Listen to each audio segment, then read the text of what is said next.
One of the big things students struggle with when they transition from high school to university is that suddenly it's all up to them. In high school, you had someone sort of there to help you, direct you, keep on top of your own deadlines. In university, it's much more self-driven and more independent. Professors will expect more of you. They won't sort of chase after you as much as they might have in, say, high school. Getting an A in all your courses probably comes down to time management. You really need to be responsible for your own work and how you do in your classes. Compared to high school, teachers will probably ask you about how you're doing, maybe nag you a little bit to make sure you have things done on time. But on university, you really need to work on time management as well as making sure that you meet all those deadlines. I was a terrible procrastinator when I was a student, and it worked up until a point. And then once I hit that, third, fourth year level, I just couldn't do it anymore. At the beginning of the term, once professors give course outlines, I create like a Google sheet with all the deadlines, all the assignments, and I color code them and arrange them in order of their due dates so I know what I'm working towards, so I'm able to start ahead of time. I think a day planner and a schedule goes a long way. In the evening, before the next day, I would plan out what I'm going to be doing the next day, because you have a lot going on, and you have class at this time, you have work at that time, and you're going to study during these hours, and make sure you stick to it. Put away your phone, turn it off. Because the phone is such a distraction, so I put it away from me, turn it on silent, turn it off, put it away, give it to somebody else to hold on. Once my phone is on Do Not Disturb and I put my phone in my closet, I'm going to study for 3 hours, and I think it takes a lot of discipline. I say to my students that you should expect to be studying 8 hours outside of class every week on that one subject. You can't learn the material unless you sit down and actually do the work independently yourself. I don't just listen to professor, I keep a note and I use a paper-based note because I think if I write something, I can remember it more. During the lecture, I'd be furiously taking notes, and immediately after the lecture, I spend a lot of time revising my notes to make them as complete as possible, to make them as legible as possible, and filling in the gaps as much as I can. And I found that active process of constantly reinforcing the knowledge and keeping it fresh and having notes you can look back and they're easy to read have been instrumental to my success. I would also say a successful student is a resilient student. Sometimes you will fall short, and it's all about how you handle that. So even if you're really good, failure's going to come. You have to be able to handle it, first of all, and then to learn from it. You're gonna fail some classes, you're gonna not do good on some tests, it's fine, you kind of learn as you go. It is funny because people think that their instructors and professors are were the perfect students and knew everything, how to do everything exactly right, but that is definitely not the case. I don't know one professor who did not have an academic struggle. When I went for my master's degree at U of M, I was kind of behind, and it was really intimidating, and there were a lot of students there who knew more than I did.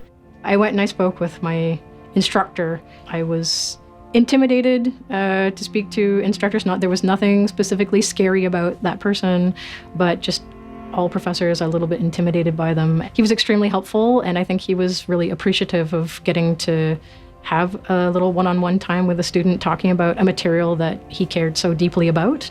I found that professors are actually more friendly than I thought they would be. I feel like high school teachers always make it seem like university professors are on this high horse, when in reality, they're really just want to be on our level, and it's more peer-to-peer. If you treat them with kindness and respect, they will treat you with the same. Definitely ask questions in class if you don't understand some material. Your professor's there to help you, and the professors here, they're passionate about what they do. Right? They know their subject really well, and they're really excited to share it with you, so take advantage of that. Use those office hours. I know a lot of the time they're usually just not using them. Go ask questions. I am a professor and I hold office hours for my courses. They are not used very well. I barely have any students coming to me, and I wish students would come to me more. I see this so many times that the students that are struggling the most are not the ones that are coming to my office. So please come and see me. Come to my office as soon as you know there's a problem, because the further you get along in the term, the harder it is to catch up. This is your opportunity to succeed, but it's up to you to really take that initiative. Be vulnerable and be okay with asking for help. We have counseling services, we have academic advisors, we have lots of different resources to help students when they are having problems. So don't feel like you can't ask for help. The help is there for you. University can be really stressful. And so it's important for students to take care of both their physical health and their mental health. There is a wellness center at Duckworth, and there are therapists there and there are counselors there who would be happy to help you. Having a work-life balance is so important. It shouldn't just be school, because during first year, I was constantly burnt out every single week. You don't really realize you're hitting burnout until you've hit it, and then it's hard to come back from it. Don't overcommit to things and be realistic with your own time management so that you know that you are able to give your best effort towards all the things that you want to do, but still be able to do the things you have to do. The way I try to do it is when I'm at school, I don't even think about work. I just think about school. And then when I get into work, I just kind of forget about school, because if I'm worrying about work and school at the same time, I'm just going to be stressed out, and I'm not going to be able to do either well. It's important to not give up the basics. So that's proper nutrition, that's sleeping well, and especially exercising. Get some sleep. That's always something that I just see students sacrifice sleep left and right, and I do it too, but you're going to do so much better as a student over the long term if you get a good night's sleep before that exam. If I see myself going into like a down slope, I try my best to just like pause, take a breather, just like eat whatever, sleep if I need to. I take at least one day off every week and go out with my friends, do stuff I like. I have a group of friends and we just kind of divide our time.